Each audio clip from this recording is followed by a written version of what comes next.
모든 존재는 저마다의 아름다움과 독자적인 삶의 방식이 있다. 지혜로운 이는 비교하는 대신 다름을 인정하고 존중한다. 힘자랑을 하거나 남을 굴복시킬 아무런 이유도 없다. 세상은 신과 붓다가 꽃으로 피어난 눈부신 정원이니 진정 힘 있는 사람은 힘을 드러내고 자랑할 아무런 이유가 없다. 그에게는 하심과 겸손이 자연스러운 삶의 덕목이 된다. 그는 모든 존재가 독존적인 아름다움과 자기만의 삶의 방식이 있음을 안다. 높고 낮은 수직적 관점이 아니라 평등하면서도 자기다운 독자적인 가치와 무게를 지니고 있음을 안다. 높고 낮거나 강하고 약한 상대적인 힘은 끝날 때가 있지만 비교하지 않는 데서 오는 다름의 존중과 인정의 방식은 종말이 없다. 모든 존재의 깊은 심연에 피어난 영혼의 꽃을 보게 된다면 그 가지각색의 특색과 존재 방식을 한 분의 붓다요 신으로 보게 될 것이다. 모든 이는 한 분의 성스러운 부처님이며 이 세상은 만 가지 꽃이 피어난 눈부신 정원이다. 이 신비의 정원에서 나와 다르게 피어난 꽃이라고 해서 짓밟거나 꺾을 이유는 없지 않은가? 모든 이들을 존중할 때 내가 우주로부터 드높여진다.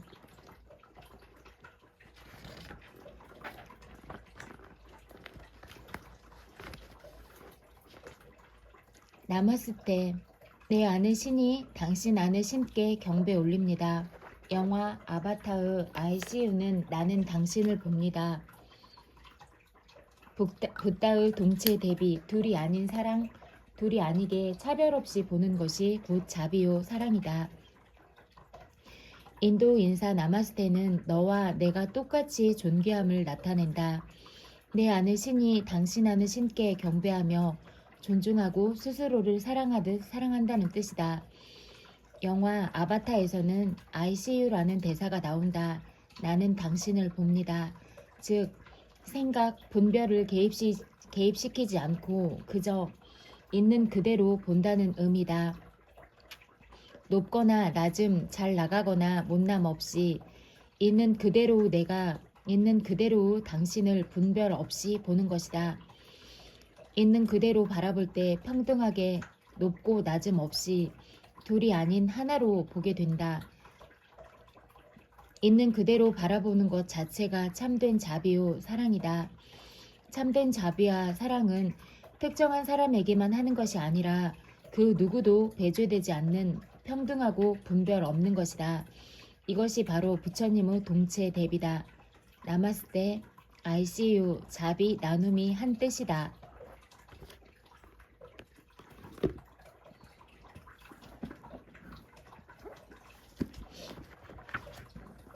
애기 미안해.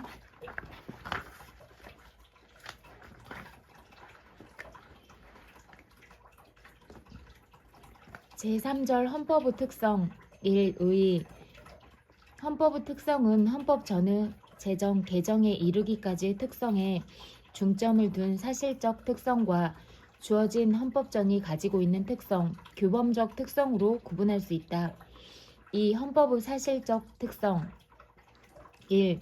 헌법의 정치성, 개방성. 헌법의 제정, 개정은 이를 주도하는 실존적 정치 세력의 정치력에 좌우될 수밖에 없다. 즉 헌법은 정치적 타협이나 결단의 소산이다.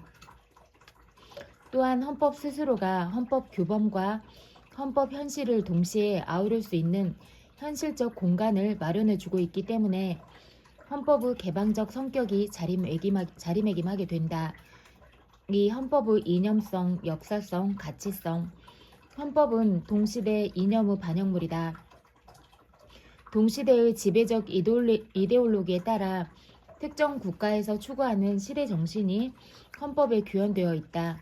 따라서 개별 국가의 헌법은 가치 중립적이 아니라 가치 지향적일 수밖에 없다. 3. 헌법의 규범적 특성 1. 국법 질서 체계상 최고 규범으로서의 헌법. 헌법은 주권자인 국민의 합의에 기초한 국가의 조직과 구성 및 국민의 자유와 권리 보장을 위한 최고의 규범 체계이자 권리 장전이다. 이 자유 기본권의 장전으로서 헌법, 주권자인 국민의 자유와 권리 기본권이 확보되지 아니한 헌법은 자유 장전으로서 헌법을 포기한 것이나 다름없다. 이에 근대 입헌주의 헌법과 대한민국 헌법은 국민의 자유와 권리를 명시적으로 보장하고 있다.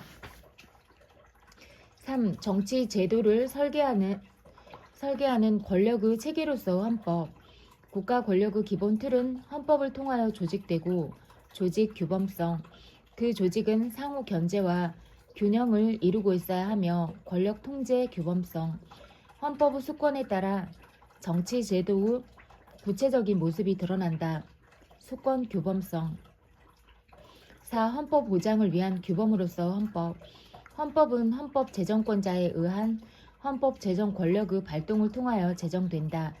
민정헌법은 주권자인 국민의 주권적 의사의 표현이다. 5. 통일된 가치 체계로서 헌법.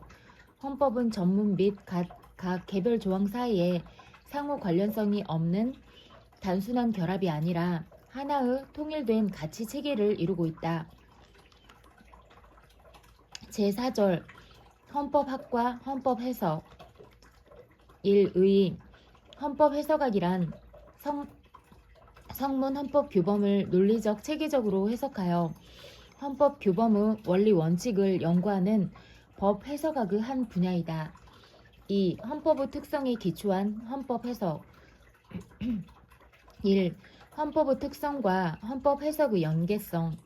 헌법의 사실적 특성과 규범적 특성에 따라 헌법 해석에 있어서도 규범적 관점일 뿐 아니라 정치성, 한목적성도 동시에 고려되어야 한다. 2. 헌법 해석의 기본 원리.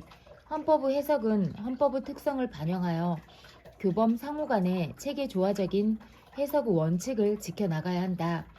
즉, 헌법의 정치성, 개방성, 이념성, 역사성, 가치성 등의 특성이 충분히 고려되어야 한다. 또한 권력과 자유조화의 기술이라는 헌법의 특성에 따라 권력의 수권 통제와 기본권 보장 원리가 상호 조화되어야 한다. 3. 헌법 해석의 주체. 헌법 해석은 해석의 주체에 따라 유권 해석과 학리 해석으로 구별될 수 있다.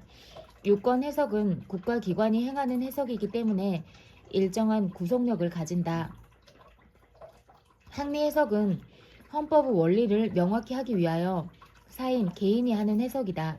헌법 해석은 유권 해석, 특히 헌법재판소의 해석과 학자들의 학리 해석이 통일적으로 귀일되는 방향으로 정립되는 것이 바람직하다.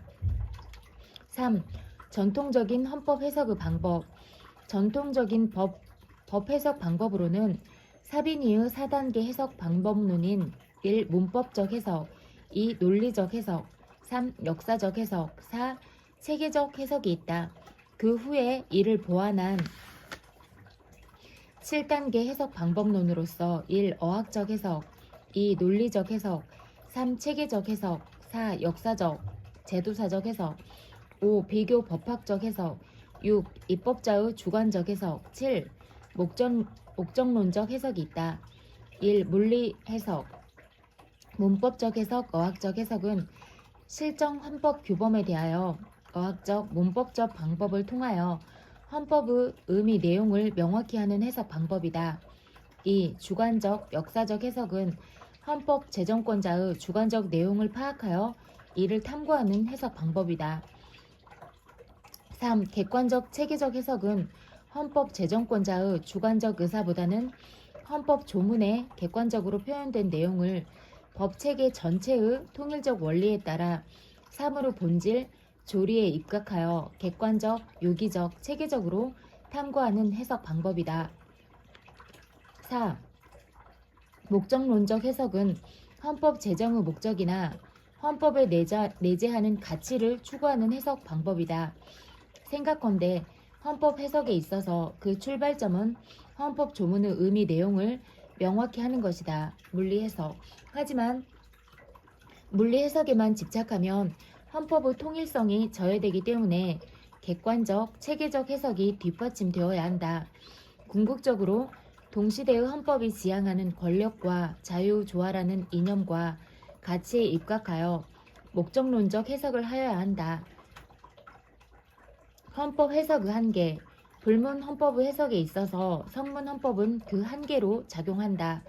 즉 헌법의 해석은 성문 헌법의 문의적 한계를 뛰어넘어서는 아니 된다.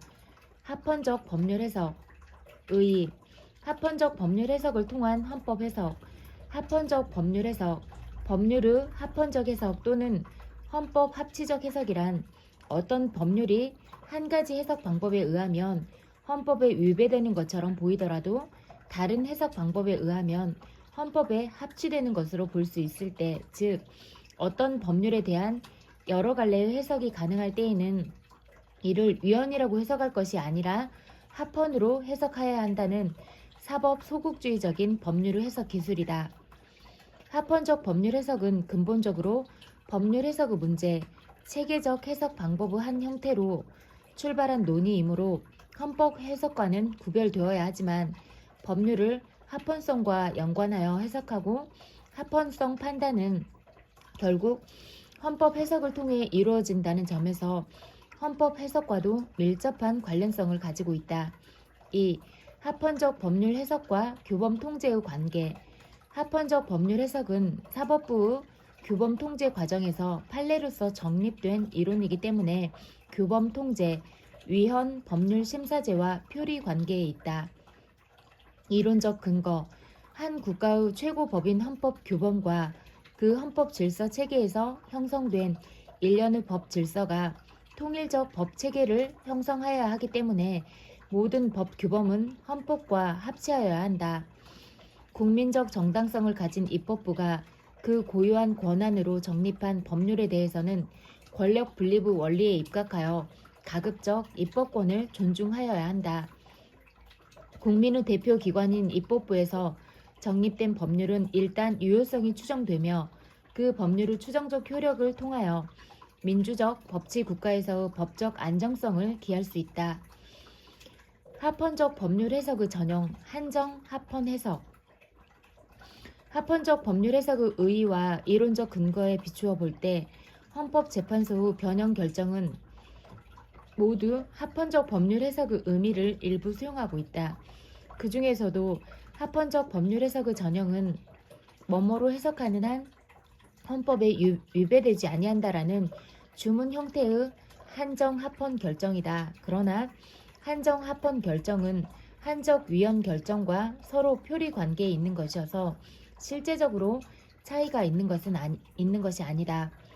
합헌적인 한정 축소 해석은 위헌적인 해석 가능성과 그에 따른 법 적용을 소극적으로 배제한 것이고, 한정적 위헌 선언은 적용 범위의 축소에 의하여 위헌적인 법 적용 영역과 그에 상응하는 해석 가능성을 적극적으로 배제한다는 뜻에서 차이가 있을 뿐 본질적으로는 다 같은 부분 위헌 결정이다.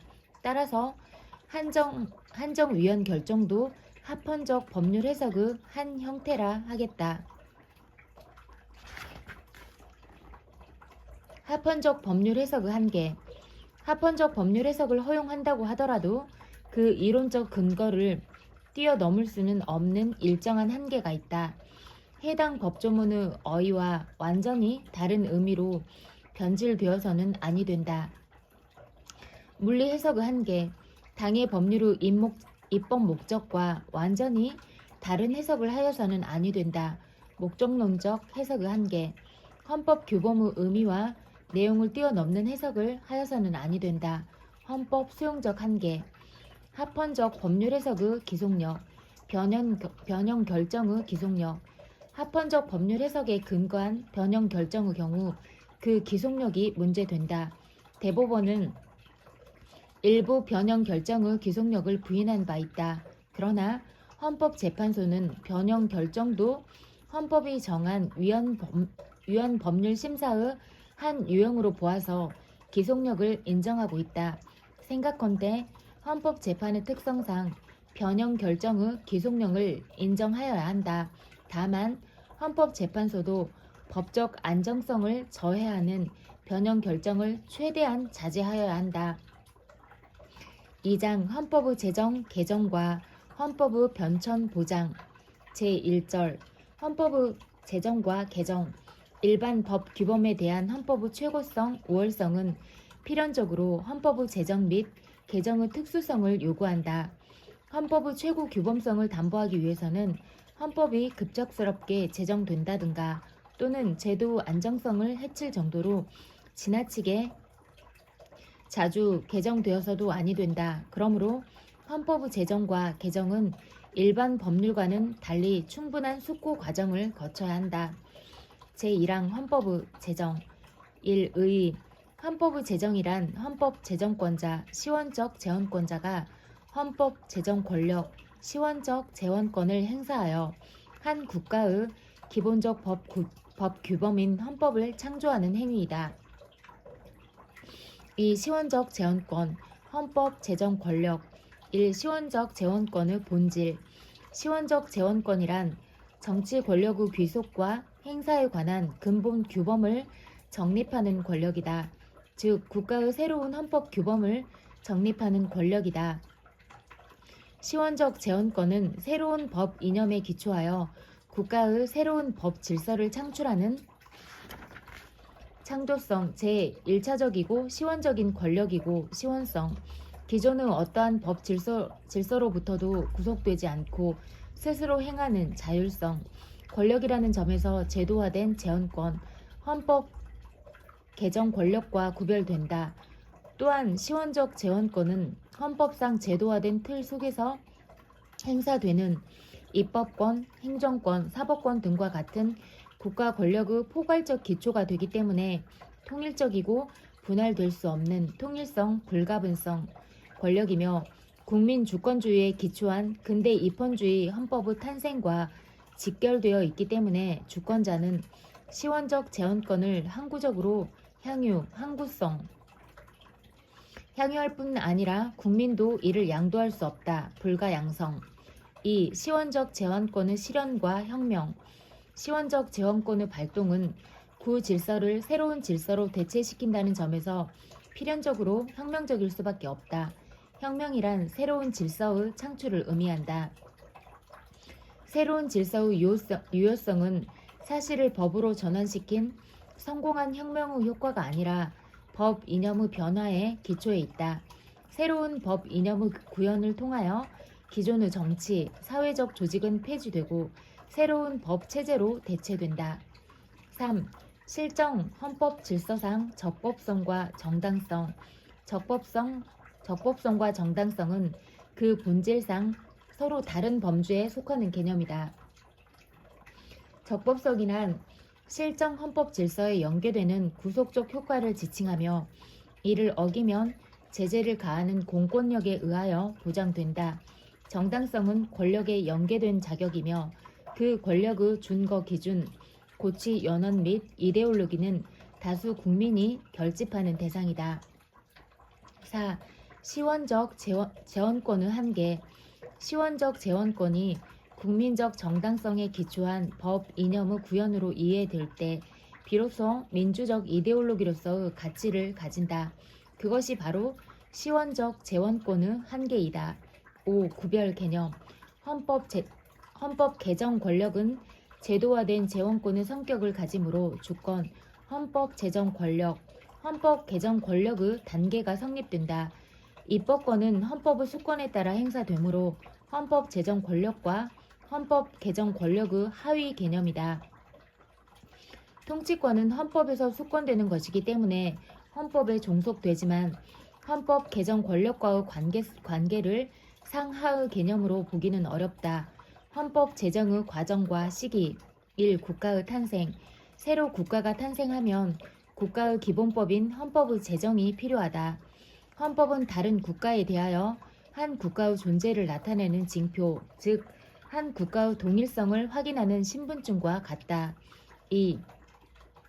기존 국가에서의 체제 변화, 국가적 위기에 직면하여 헌법적 정당성에 대한 의구심이 야기되고 어느 시점에 이르면 그러한 상태를 더 이상 지속시키는 것보다 오히려 기존의 헌법을 대체할 새 헌법을 창출하여 새로운 정치 사회 질서를 구축하는 것이 바람직하게 된다. 4. 헌법 제정권자.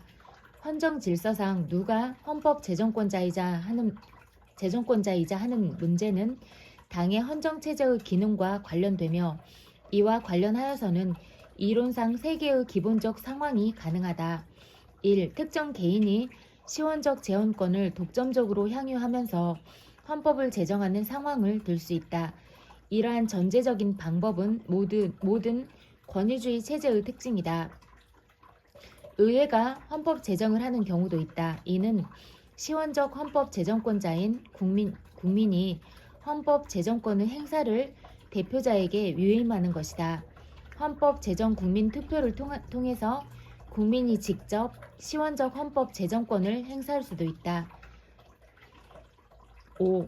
대한민국 헌법의 제정. 1948년 제헌헌법의 전문에서 우리들 대한국민은 우리들의 정당 또 자유로이 선거된 대표로서 구성된 국회에서 이 헌법을 제정한다라고 하여 대한국민이 한국 헌법의 제헌권자이며 국민의 대표 기관인 국회에서 헌법을 제정하였음을 분명히 하고 있다.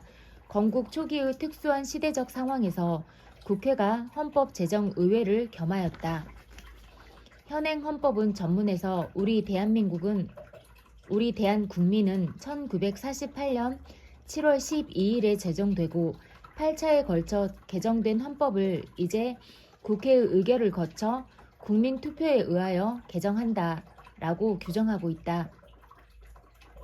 즉 헌법 전문의 문헌적 표현에 의하면 대한민국 헌법은 1948년에 제정된 이래 헌법의 개정만 있었고 헌법의 제정은 없었다. 그러나 제3, 제4, 제5공화국 헌법은 헌법에 규정된 헌법 개정 절차에 의하지 아니하였기 때문에 제도화된 제헌권의 행사라고 할 수 없다.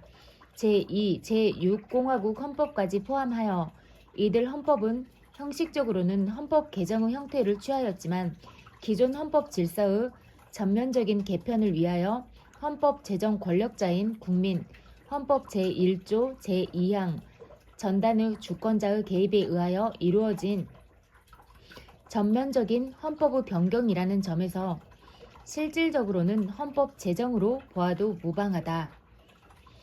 제2장 헌법의 개정 1의 헌법 개정이란 헌법이 스스로 정한 개정 절차에 의해 기존 헌법의 동일성을 유지하면서 헌법의 조문이나 문구를 의식적으로 수정, 삭제, 증보함으로써 헌법전의 내용을 바꾸는 것이다. 2. 제도화된 제헌권, 헌법 개정 권력. 제도화된 제헌권은 부차적 혹은 파생적 제헌권과 동의어로 사용되고 있는데 이는 성문 헌법을 개정하기 위하여 헌법 그 자체에서 정해진 권한이다. 제도화된 제헌권은 1. 헌법이 한 국가가 처한 현실적 변화에 적응하여야 하되 지나치게 자주 개정되지 않도록 제도적 안정장치를 갖추고 불법적인 헌법의 파괴나 폐지를 방지하기 위하여 필요하다. 3. 헌법 개정의 유형, 방식과 절차. 1. 연성헌법과 경성헌법. 연성헌법이란 헌법 개정을 쉽게 할 수 있는 헌법이다. 경성헌법은 그 개정에 있어 일반 법률의 개정 절차보다 더 어렵게 만든 헌법이다. 2. 헌법 개정의 발안권자. 헌법 개정의 발안권자는 나라마다 다소 상이하다. 오늘날에는 민주적 방식에 입각하여 정부, 의회 또는 국민이 발안권자가 된다. 3. 헌법 개정의 절차. 헌법 개정 절차는 헌법 개정의 남용으로부터 헌법을 보호하여야 하고 불가피한 헌법 개정이 저지되지 않아야 한다는 두 가지 측면이 동시에 고려되어야 한다.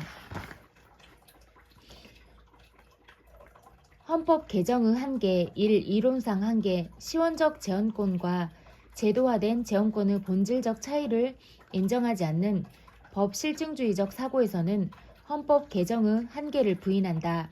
하지만 주어진 헌법의 본질을 왜곡시키는 헌법의 개정은 이미 헌법의 개정이라 할 수 없기에 헌법 개정의 한계를 인정하여야 한다. 즉 헌법 개정은 제도화된 재헌권의 행사라는 점에서 시원적 재헌권자만이 행사할 수 있는 영역에까지 미칠 수는 없다. 2. 실정 헌법상 한계. 헌법에서 명시한 헌법 개정 금지 조항은 제도화된 재헌권의 발동을 통해서는 개정이 불가능하기 때문에 헌법 개정의 한계가 될 수밖에 없다. 외국 헌법에서는 공화국 국가 형태의 변경, 군주제 폐지, 영토 침해 등에 관해서는 헌법 개정으로는 불가능하다고 규정하기도 한다. 한국 헌법에서는 헌법 개정 대상의 제한에 관한 명시적 규정은 없지만 이론상 일정한 한계를 인정한다. 3. 헌법 개정의 한계를 일탈한 헌법 개정의 효력, 시원적 재헌권, 헌법 제정 권력의 발동이 아니라 제도화된 재헌권, 헌법 개정 권력의 발동을 통하여 헌법의 제정으로 오인될 수 있는 헌법의 개정은 헌법을 수호하려는 국민의 저항권에 직면할 수도 있다. 대한민국 헌법의 개정 1. 헌법 개정 절차. 헌법 개정 제안권자는 국회 제적의원의 과반수 또는 대통령, 국무회의의 필수적 심의사항이다. 제안된 헌법 개정안은 대통령이 20일간 이상의 일을 공고하여야 한다. 국회는 헌법 개정안이 공고된 날로부터 60일 이내에 의결하여야 하며 국회의 의결은 제적위원 3분의 2 이상의 찬성을 얻어야 한다. 헌법 개정안은 국회가 의결한 후 30일 이내에 국민투표에 붙여 국회의원 선거권자와 과반수 투표와 투표자 과반수 찬성을 얻어야 한다. 헌법 개정안이 제2항의 찬성을 얻은 때에는 헌법 개정은 확정되며 대통령은 이를 즉시 공포하여야 한다. 2. 대통령의 국민투표 보호권을 통한 헌법 개정의 가능성. 대통령이 국민투표에 부의하는 외교, 국방, 통일, 기타 국가 안위에 관한 중요 정책에 헌법 개정안이 포함될 수 있을 것이냐가 문제된다. 생각건대 헌법 제72조의 국민투표 조항을 통하여 헌법 개정을 단행하는 것은 1. 경성 헌법의 원래에 심각한 도전을 야기하고 2. 대의제를 채택하고 있는 헌법 질서에 위배되고 3. 공고 절차의 생략으로 인하여 국민의 알 권리가 침해되고 4. 헌법 개정을 위한 별도의 특별 절차를 침해하며 5. 국회의 심의, 표결권을 침해하여 권한 분쟁의 가능성이 야기되는 등의 이유로 위헌이라고 보아야 한다. 3. 헌법 개정의 한계. 헌법 내재적 한계로는 헌법 전문 제1조의 민주공화국, 국민주권주의, 제4조의 평화통일주의, 제5조의 국제평화주의, 제8조의 복수정당제도 보장, 제10조의 기본권 보장, 제119조의 사회적 시장경제, 제10장의 경성헌법 원리 등이 있다. 현행 헌법에는 헌법 개정의 한계에 관한 명문의 규정은 없다. 다만 대통령의 임기 연장 또는 중임 변경을 위한 헌법 개정은 그 헌법 개정 제안 당시의 대통령에 대하여는 효력이 없다. 라는 규정은 헌법 개정의 한계 조항이 아니라 대통령 단임을 통한 권력의 민주화를 기하려는 주권적 의사의 표현이다. 이는 헌법 개정 제안 당시의 대통령에 대해서만 효력이 배제되는 헌법 개정의 효력에 관한 소급적용 제한, 적용 대상 제한 또는 한계 규정이다. 4. 헌법 개정의 한계를 일탈한 헌법 개정의 효력. 헌법 개정의 한계를 일탈한 헌법 개정은 법적으로 무효이다. 한계를 뛰어넘는 헌법 개정이 강행된다면 헌법 개정의 효력에 관한 논쟁의 소용돌이에 휘말리게 된다. 헌법 개정의 한계를 뛰어넘는 헌법 개정에 대해서는 1. 탄핵 소추 2. 권한쟁의 3. 헌법 소원 4. 국민투표 무효 소송 5. 저항권 등의 헌법 보장 수단을 통한 법적, 사실적 대응이 가능하다. 제2절 헌법의 변천과 헌법의 보장 제1항 헌법의 변천 의의 1. 헌법 변천의 개념 헌법의 변천이란 헌법이 예정한 헌법 개정 절차와 방법에 의하지 아니하고 헌법 규범을 달리 적용함으로써 헌법의 의미와 내용의 실질적인 변화를 초래하게 되는 것을 말한다. 2. 헌법 개정, 헌법 해석과의 관계 헌법 변천은 헌법에 명시적으로 규정된 절차에 따라 특정 조항을 의식적으로 수정, 삭제, 추가하는 헌법 개정과는 구별된다.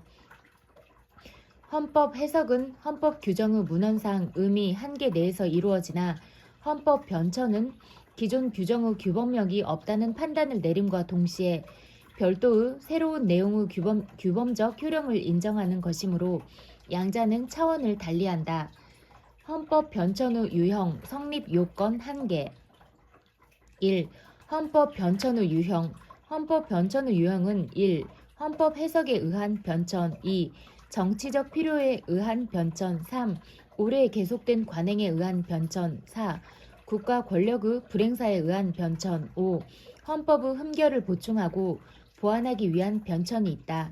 2. 헌법 변천의 성립 요건 헌법 변천은 장시간에 걸쳐 평온하게 반복 계속된 사실관계가 유권 해석 기관에 의하여 불변, 명료하게 확립되어 있을 것이 요구된다. 물적 요소 제정 헌법의 규범력이 상실되고 사실에 대한 규범으로서 가치를 인정하는 법적 확신 내지는 국민적 합의가 존재하여야 한다. 심리적 요소 3. 헌법 변천의 한계 헌법 변천은 1. 헌법 개정의 한계 내에서만 가능하며 2. 헌법을 최대한 존중하는 방향으로 이루어져야 한다. 헌법 변천의 구체적 사례 1952년 헌법과 1954년 헌법에서 참의원 제도를 두고 있었으나 실제로 참의원이 구성되지 않았다. 또한 제3공화국 헌법 이래 헌법에 지방자치에 관한 규정을 두었으나 1991년까지 실시되지 아니하였다. 이런 경우를 헌법의 변천이라고 볼 여지가 없는 바는 아니지만 헌법 위반 상태로 보아야 할 것이다. 헌법 변천에 대한 평가 헌법의 변천은 사회 변화에 헌법이 적응하기 위하여 헌법의 의미를 보완하는 정도 수준에서만 인정되어야 한다. 헌법의 폐지, 침해, 정지 헌법의 폐기 또는 파기는 기존의 성문 헌법을 폐기하고 새로운 헌법 제정 권력에 의하여 헌법을 제정하는 것이다. 헌법의 폐지 또는 헌법의 대체는 기존의 성문 헌법을 폐기하고 새 헌법을 제정한다는 점에서는 헌법의 폐기와 동일하지만 헌법 제정 권력의 변화를 수반하지 않는다는 점에서 헌법의 폐기와 구별된다. 헌법의 침해 또는 헌법의 침해, 헌법의 파회는 헌법의 일부 조항을 배제 혹은 정제함이 없이 헌법을 침범하는 것이다. 헌법의 침해를 헌법이 인정하는 경우와 헌법이 부인하는 경우가 있다. 헌법이 인정하는 헌법의 침해는 헌법상 국가 긴급권이다. 4. 헌법의 정지는 헌법상 특정 조항의 효력을 일시적으로 상실시키는 것이다. 헌법이 인정하는 헌법의 정지의 예로는 일본 명치헌법 제31조를 들 수 있는데 이는 헌법 자체에서 일정한 요건에 따라 헌법의 정지를 인정하고 있다. 제2장 헌법의 보장 보호 1. 의의 헌법의 보장 또는 헌법의 보호 수호라 함은 1. 좁은 의미로는 헌법 규범의 실효성을 확보하는 것이고 2. 넓은 의미로는 국가의 존립 그 자체를 보장하는 국가 보장 보호까지 포함하는 개념이다. 헌법의 보장의 내용 헌법의 보장과 관련된 논의는 각기 그 지향점을 어떻게 보느냐에 따라 상향식 헌법 보장, 하향식 헌법 보장, 평상시 헌법 보장, 비상시 헌법 보장 등이 제기된다. 생각건대 헌법의 보장에 관한 논의는 헌법의 정치적 성격에 기초한 정치적 보장과 사법심사를 통한 사법적 보장으로 나누어 살펴보는 것이 타당해 보인다. 정치적 헌법 보장으로서는 권력 분립 제도를 통한 권력의 견제와 균형, 국무총리, 국무위원 해임 건의 제도, 공무원의 정치적 중립성 보장, 군의 정치적 중립성, 헌법 개정 국민투표 제도, 국가 긴급권 제도, 국정감사 조사 제도 등이 있다. 선언적 헌법 보장으로서는 헌법 준수 의무 선서 제도, 경성 헌법 제도 등이 있다. 초헌법적 보장으로는 저항권이 있다. 저항권은 헌법상 명시적으로 제도화되어 있지 않기 때문에 미조직적 헌법 보장이다. 사법적 헌법 보장으로서는 위헌 법령 심사 제도, 국헌 문란자 처벌 제도 등이 있다. 헌법재판소에 의한 헌법 보장으로서는 탄핵 제도, 위헌 정당 해산 제도, 위헌 법률 심사 제도, 헌법 소원 제도, 권한쟁의 심판 제도 등이 있다. 헌법의 수호자 1. 슈미트와 켈젠의 논쟁. 헌법의 보장을 위한 헌법의 수호자가 누구인가에 관해서는 1931년 칼 슈미트와 한스 켈젠의 논쟁이 있다. 이원 정부제적인 바이마르 헌법 체제에서 슈미트는 국회와 법원은 헌법 수호자의 역할을 다 할 수 없기 때문에 헌법 수호자의 역할은 국민에 의하여 선출된 중립적 권력인 대통령이 담당하여야 한다고 하였다. 반면에 켈젠은 대통령 의회뿐만 아니라 헌법재판소의 헌법 수호 기능을 강조하였다. 검토, 헌법기관인 대통령, 의회, 헌법재판소를 포함한 사법부 헌법 수호 역할과 이들 기관의 구성원인 공무원의 헌법 수호 의무를 소홀히 할 수 없다.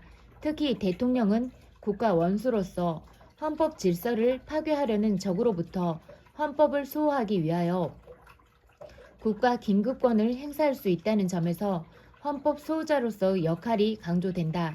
그러나 헌법기관이 헌법 수호 의무를 다하지 못할 때에는 주권자인 국민의 헌법 수호자로서의 역할에 의지할 수밖에 없다.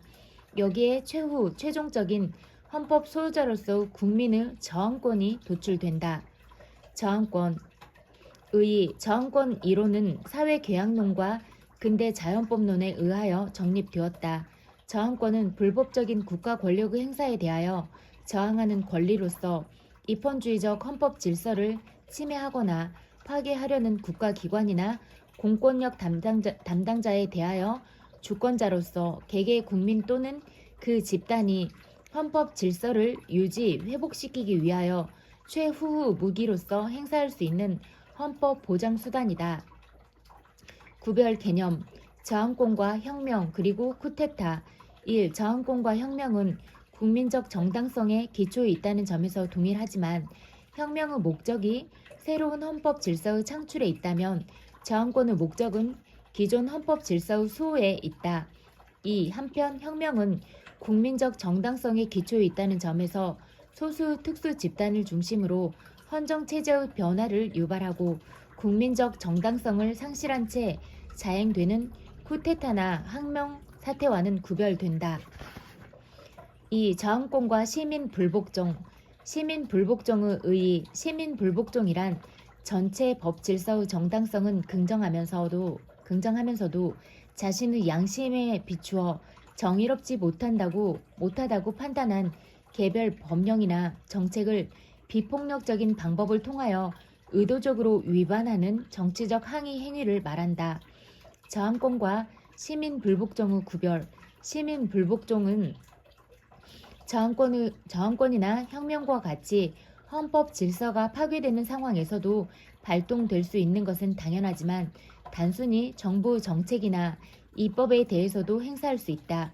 저항권이나 혁명권의 행사는 실정 법 질서를 부정하는 폭력적인 방법으로도 정당화될 수 있지만 시민 불복종은 비폭력적 방법으로 행사되어야 한다.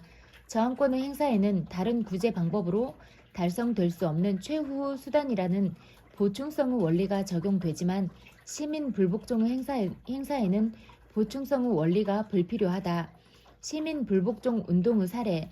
시민불복종은 1906년 남아프리카에서 시작된 이래 1930년대에 인도에서 시작된 간디의 시민불복종 운동과 1950년대 이후 미국의 킹 목사를 중심으로 하는 민권운동이 시민불복종 운동의 대표적 사례다.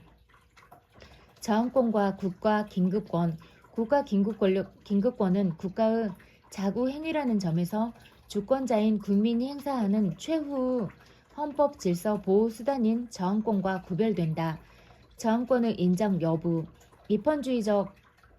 입헌주의의 적에 대해서 입헌주의를 수호하기 위한 최후 수단인 저항권은 헌법의 명문 규정 여부에 좌우될 문제는 아니다.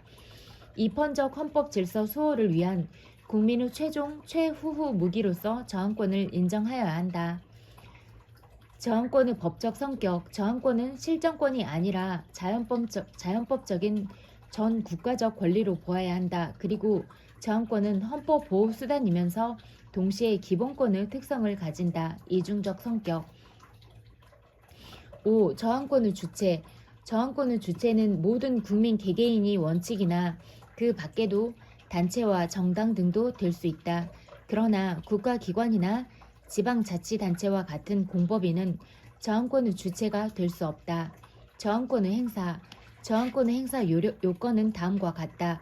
국가 권력의 행사가 민주적 기본 질서를 중대하게 침해하고 헌법의 존재 자체를 부인하는 것이어야 한다. 국가 권력 행사의 불법이 객관적으로 명백하여야 한다. 3. 저항권의 행사가 법의 유지 또는 회복을 위하여 남겨진 최후 수단이어야 한다. 보충성. 저항권 행사의 목적은 인간 존엄을 이념으로 하는 헌법상 민주적 기본 질서를 수호하기 위한 것이어야 한다. 저항권 행사의 방법은 객관적으로 명백히 존재하는 불법적인 권력 행사에 대하여 평화적이고 비실력적인 방법으로 행사되어야 한다. 따라서 사전적 과잉 행사는 금지된다. 다만 불가피한 경우에는 폭력적인 방법이 동원될 수 있다. 정당한 저항권 행사는 외견상 구성 요건 해당성이 있어 보이더라도 헌법상 정당 행위로서 공무집행 방해죄 등 여타 범죄의 위법성 조각 사유가 된다.